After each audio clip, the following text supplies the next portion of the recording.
تین دوست تھے، امام طبرانی، ابو شیخ اور ابن المقری رحمۃ اللہ علیہ.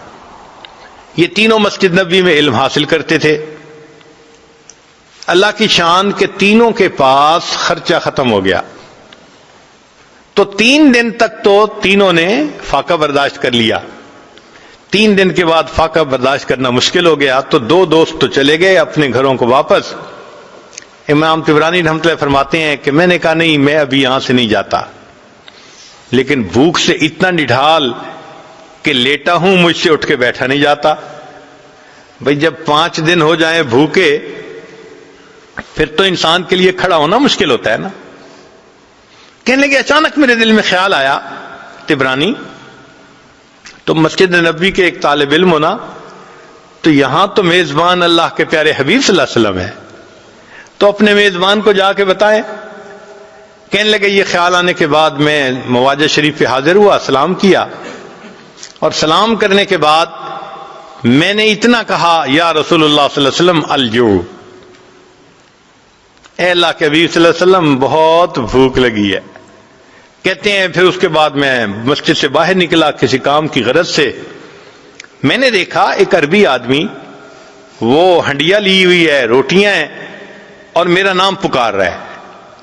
جب میں نے اپنا نام سنا تو میں نے پوچھا میرا نام آپ کیسے پکار رہے ہیں؟ وہ کہنے لگا میں مسجد نبوی کا پڑوسی ہوں، ایک دیوار ہے مسجد نبوی کے ساتھ. میں دوپہر کو قیلولہ کرنے کے لیے لیٹا ہوا تھا، خواب میں نبی علیہ الصلوۃ والسلام کا دیدار نصیب ہوا.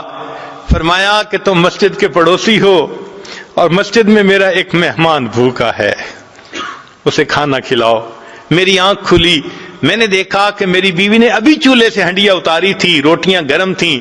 میں نے کہا کہ اپنے لیے اور کھانا بنا لو، میں یہ محبوب صلی اللہ علیہ وسلم کے مہمان کو کھانا کھلانے کے لیے جا رہا ہوں. میں اس وقت سے دروازے پر آ کر تمہارا نام پکار رہا ہوں. یہ علم کی طلب کرنے والے اللہ اور اس کے رسول صلی اللہ علیہ وسلم کے ہاں ایسا مقام رکھتے ہیں. چنانچہ ایک آخری واقعہ سنا کر یہ عادت اپنی بات کو سمیٹتا ہے. ایک محدث گزرے ہیں، امام بقی الدین ابن مخلد رحمۃ اللہ علیہ. ان کا تذکرہ امام ذہبی رحمۃ اللہ علیہ نے سیر اعلام النبلاء اس میں کیا ہے. یہ اسپین کے رہنے والے تھے اور ان کی عمر 20 سال تھی. اب ذرا غور کیجئے کہ 20 سال کا نوجوان، اس میں تو دنیا کی تمنائیں، خواہشات، شہوتیں اتنی ہوتی ہیں کہ علم کی طلب اس کے اندر بہت کم ہوتی ہے. اور یہ علم کی طلب کے اندر ایسے ڈوبے ہوئے تھے کہ ہر قربانی کے لیے تیار. کہتے ہیں میں نے ایک بڑی کشتی کے اوپر سواری کر لی اور مجھے بہت سارا وقت، حصہ جو ہے سفر کا، وہ سمندر کے ذریعے طے کرنا تھا. اللہ کی شان، ہماری کشتی وہ طوفان میں گر گئی، ہائی ٹائیڈ کے اندر گر گئی.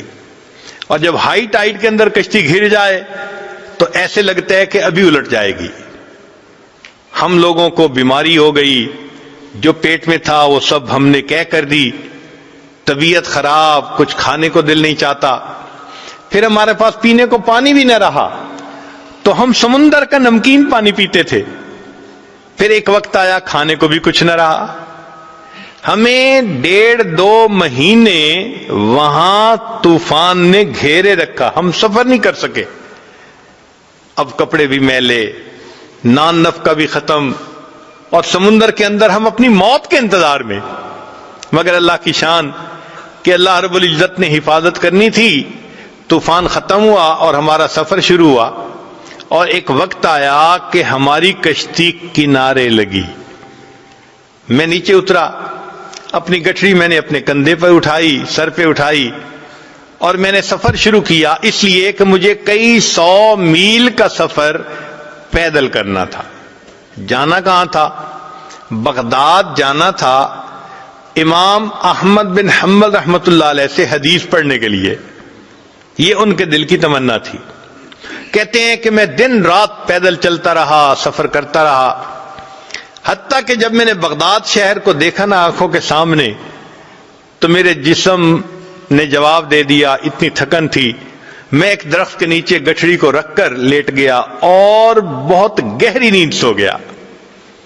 جب سو کے اٹھا تو میں نے کہا کہ چلو میں شہر جاتا ہوں، تو میں نے راستے میں ایک بندے کو آتے ہوئے دیکھا۔ میں نے اس بندے کو سلام کر کے پوچھا کہ سناؤ امام احمد بن حنبل کا کیا حال ہے؟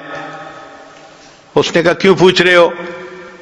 میں نے کہا میں اتنا دور سے سفر کر کے ان سے علم حاصل کرنے کے لیے آیا ہوں۔ اس بندے نے ٹھنڈی سانس لی، اے نوجوان تمہاری یہ خواہش پوری نہیں ہو سکے گی۔ کیوں؟ اس نے کہا کہ حاکم وقت امام احمد بن حنبل سے کسی وجہ سے ناراض ہو گیا ہے، اس نے ان کو گھر میں نظر بند کر دیا ہے، نہ کوئی بندہ ان سے مل سکتا ہے نہ وہ کسی بندے سے مل سکتے ہیں، تم تو علم حاصل نہیں کر سکو گے۔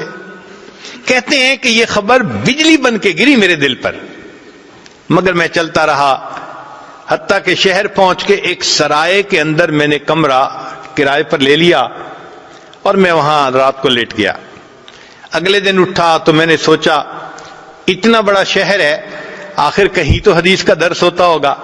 تو مجھے پتہ چلا کہ عصر کی نماز کے بعد ایک محدث تھے جو استاد المحدثین تھے، یحییٰ ابن معین رحمۃ اللہ علیہ، جو جرح اور تعدیل کے امام کہے جاتے ہیں، وہ حدیث کا درس دیتے تھے۔ میں عصر کے بعد وہاں پہنچ گیا، انہوں نے ایک حدیث مبارکہ پڑھائی، پھر بتایا، پھر اس کے بعد کوسچن آنسر کی نشست شروع ہوئی۔ تو لوگوں نے ان سے روات کے بارے میں سوال پوچھنے شروع کر دیے، فلاں راوی کے بارے میں آپ کیا کہتے ہیں، فلاں راوی کے بارے میں۔ تو کہنے لگے کہ یحییٰ بن معین رحمۃ اللہ علیہ وہ جواب دینے لگے، تو میں اٹھا اور میں نے اٹھ کر کہا کہ جی آپ ہشام بن عمار کے بارے میں کیا کہتے ہیں؟ ان کا وہ چادر والے؟ میں نے کہا ہاں۔ کہنے لگے اگر ان کی چادر کے نیچے تکبر بھی آ جائے تو بھی ان کی ثقافت میں کوئی فرق نہیں پڑتا، یعنی وہ اتنے ثقہ ہیں، پکے بندے۔ پھر میں نے دوسرا کوسچن پوچھنا شروع کیا، تو جو قریب والے تھے انہوں نے میرا کرتا پکڑ کے کھینچا، ان کا طالب علم تو اجنبی نظر آتا ہے، یہاں کی مجلس کا یہ دستور ہے کہ ہر بندہ ایک مجلس میں ایک کوسچن پوچھ سکتا ہے، سارے کوسچن ایک ہی پوچھے گا تو باقیوں کی باری کیسے آئے گی؟ بیٹھ جاؤ۔ کہنے لگے جب انہوں نے کہا بیٹھ جاؤ تو میں نے، مسکین چہرہ تو تھا ہی صحیح، ان کی منت سماجت شروع کر دی، میں نوارد ہوں، مجھے پتہ نہیں تھا، میں نے اصل کوسچن تو اب پوچھنا تھا، میں یہ کوسچن پہلے پوچھتا۔ لوگوں نے میری فریاد کو دیکھا تو ان کو ترس آ گیا، وہ کہنے لگے اچھا ایک کوسچن اور پوچھ سکتے ہو۔ کہتے ہیں کہ میں نے یحییٰ بن معین رحمۃ اللہ علیہ سے ایک کوسچن اور پوچھتا، اور وہ کوسچن کیا تھا؟ میں نے پوچھا کہ مجھے امام احمد بن حنبل کے بارے میں آپ بتائیے کہ آپ کیا کہتے ہیں۔ میرے سوال کو سن کر یحییٰ بن معین رحمۃ اللہ علیہ نے سر کو جھکا لیا، مجمع پہ سناٹا چھا گیا، پن ڈراپ سائلنس۔ لوگ حیران تھے کہ اس بندے نے ایسا کوسچن پوچھ لیا، اس کو نہیں پتا کہ حاکم وقت کے عتاب میں ہے وہ۔ تھوڑی دیر خاموشی رہی، بالآخر یحییٰ بن معین رحمۃ اللہ نے سر اٹھایا، ٹھنڈی سانس لی اور کہا کہ امام احمد بن حنبل امام المسلمین ہے۔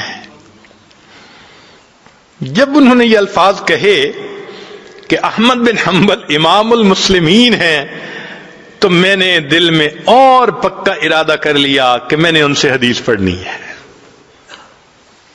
جب درس ختم ہوا تو میں نے قریب کے ایک آدمی کو کہا کہ مجھے امام احمد بن حنبل کا گھر دکھا دیجئے۔ اس نے کہا بھائی نہیں، پولیس کو پتہ چل گیا تمہیں بھی سزا ملے گی، مجھے بھی ملے گی۔ پھر میں نے اس کو کہا کہ بھائی ایسے کرو کہ مجھے ساتھ لے چلو اور امام احمد بن حنبل رحمۃ اللہ علیہ کے دروازے سے گزرتے ہوئے تم آنکھ کے اشارے سے بتا دینا کہ یہ گھر ہے، پھر میں جانوں میرا کام جانے۔ اس نے کہا چلو اتنا میں کر دیتا ہوں۔ تو اس نے مجھے امام احمد بن حنبل کے گھر کا دروازہ دکھا دیا، میں نے راستہ اچھی طرح یاد کر لیا اور میں لوٹ کے اپنے ہوٹل کے کمرے میں آ گیا۔ اب میں رات بھر سوچتا رہا کہ کہ امام احمد بن حنبل سے میں علم حاصل کیسے کر سکتا ہوں، مجھے چین نہیں آتا تھا، میرا دل سکون میں نہیں تھا، میں کیسے ان سے علم حاصل نہ کروں، مجھے ہر قیمت پہ علم حاصل کرنا ہے۔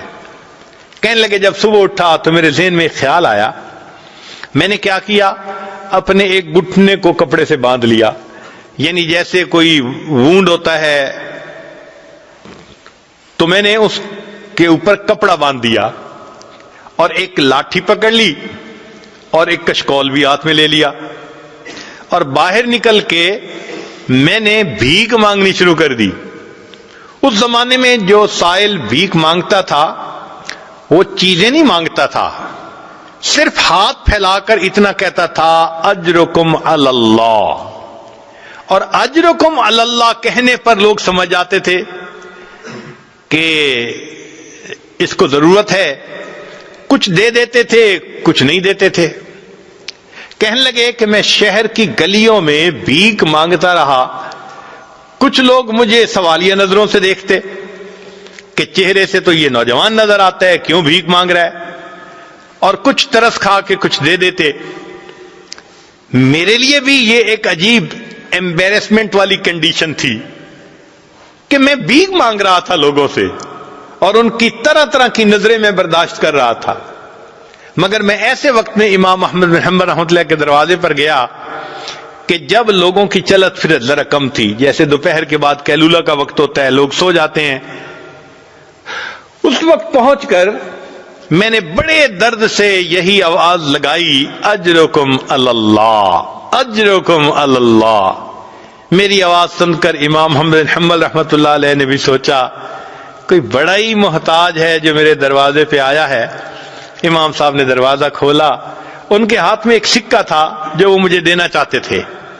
جب وہ سکہ مجھے دینے لگے اس وقت میں نے کہا حضرت میں مال کا فقیر نہیں، میں علم کا طلبگار ہوں، میں سنتوں کو جمع کرنے والا ہوں، اتنا لمبا سفر کر کے میں یہاں پہنچا ہوں، مجھے آپ سے علم حاصل کرنا ہے۔ امام صاحب نے کہا میں پڑھا نہیں سکتا، تم میرے گھر آ نہیں سکتے۔ میں نے کہا حضرت میں سارا دن بھیک مانگتا رہوں گا کہ لوگ مجھے بھکاری سمجھیں، مگر اس وقت میں آپ کے دروازے پر آ کر صدا لگاؤں گا، آپ یہی سکہ لے کر دروازہ کھول دینا، اگر کوئی بندہ موجود ہو تو سکہ دے کے چلے جانا، اور اگر بندہ موجود نہ ہو تو کچھ احادیث مجھے سنا دینا۔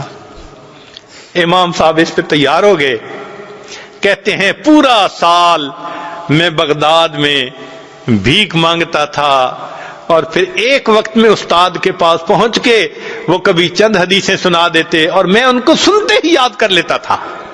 اس طرح میں نے ایک سال امام احمد بن حنبل رحمۃ اللہ علیہ سے علم حاصل کیا۔